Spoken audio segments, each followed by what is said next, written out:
quick search on Google is going to make it appear relatively easy. Type in relationship basics, and a wealth of advice is going to come your way.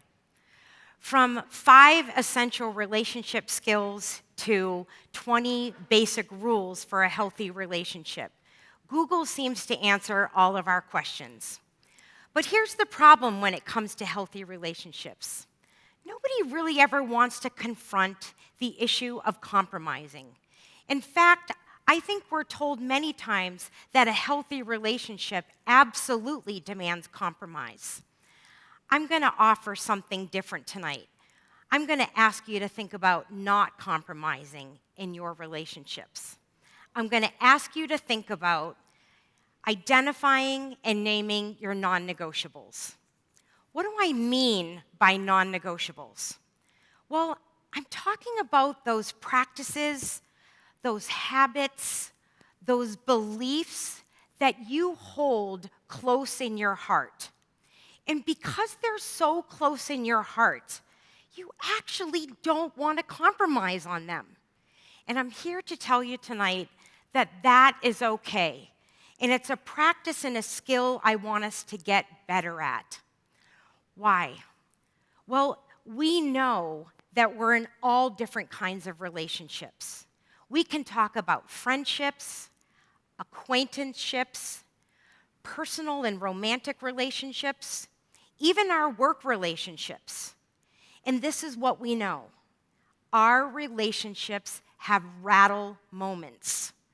Moments where we're not quite sure what to do, moments where we're not quite sure what we believe, and we're faced with this fork in the road. What is it that we actually want to do next? Can you think back to that moment, either with your best friend or your friend group as a child, when you started to realize that you thought something different than the group? What about in your search for your perfect life partner? What happened when the honeymoon phase ended and all of a sudden you were on different pages and you no longer saw eye to eye on a particular issue? Maybe your moment of disillusionment has come in the work world, working on a team project or working with a colleague. And you know what? You just did not want to compromise. You had had enough, and you were asking yourself, is this job really worth it? I want to say to you tonight that I'm not against compassion and empathy and trust and good listening skills to make a relationship happen. But we've got to talk more about the things that we don't want to compromise on because they actually mean so much to us. Okay, now a couple caveats before I go any further, okay? Number 1, we're not going to be able to take a pill to be able to identify and name our non-negotiables. This is going to take careful thought and reflection. As I tell my students in the classroom, we're not writing in permanent marker. We've got paper, we've got pencils, and we've got a very good eraser. Because here's the thing. Our relationships are colorful. They are not in black and white. And because they're not in black and white, our list of non-negotiables is going to change, just like our relationships change over time. So, with those 2 caveats, we're going to practice tonight naming our non-negotiables. And the good news for you is I'm going to go first. Okay. So 2 confessions. The first confession is this. I realized that I was in for a big Minnesota rattle moment about 1 year into my relationship with my now life partner, Ben. You see, I pretty much had a hot head when I was dating him our first year together because never in my wildest dreams was living and spending my life in Minnesota one of my goals. Okay? So sorry. It was not one of my goals because if you have not figured out, I am not from this state. I am from Boston. I am East Coast. I am ocean-loving girl, and none of this was in my plan. Now, you've got a hint that obviously I've been here a while, 19 years to be exact, okay? Second confession. What nobody ever told Ben and I when we were dating is, hey, sit down, think about your non-negotiables. And it's not like Ben walked up to me and said, hey, Kari-Shane, I'm never leaving Minnesota, ever. And it's not like I walked up to him and said, oh, I'm not living here, ever, right? Here's the funny thing. We just never talked about this stuff, right? And I want to say that this is the stuff we actually have to start talking about, right? Because here's the thing. When you identify and name your non-negotiables, here comes the rubbing edge, right? You're going to have to make a choice. When you identify and name your non-negotiables, consequences are going to follow. Now, again, you know the choice I made. And my 3 kids are in the audience, and my life partner, Ben, is in the audience, so I made the right choice, right? But I want to say that this is not easy, right? So I'm not trying to sugarcoat this process and be like, hey, let's all do this together, okay? Let's talk about non-negotiables in work relationships. I think this can be even harder sometimes than in our personal relationships. Here's why. So many of us, I think, have been told to enter that work environment and climb the ladder, do whatever we had to do, work the extra hours, right? Especially if you're the new kid on the block. Let me tell you a story about a student who learned the hard way what his non-negotiables were.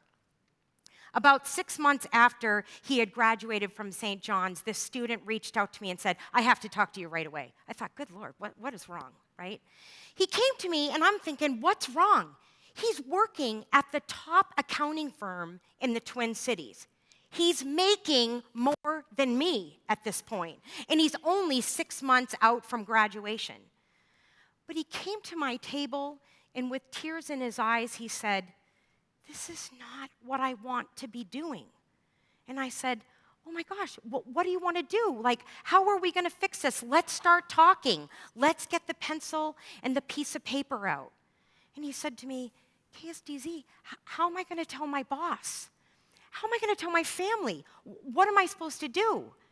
And I said, are you going to give up on your non-negotiables? Are you going to give up on your ability to believe that you can carve out another path? Is the paycheck worth it? Let me use another more recent example. What about our healthcare workers?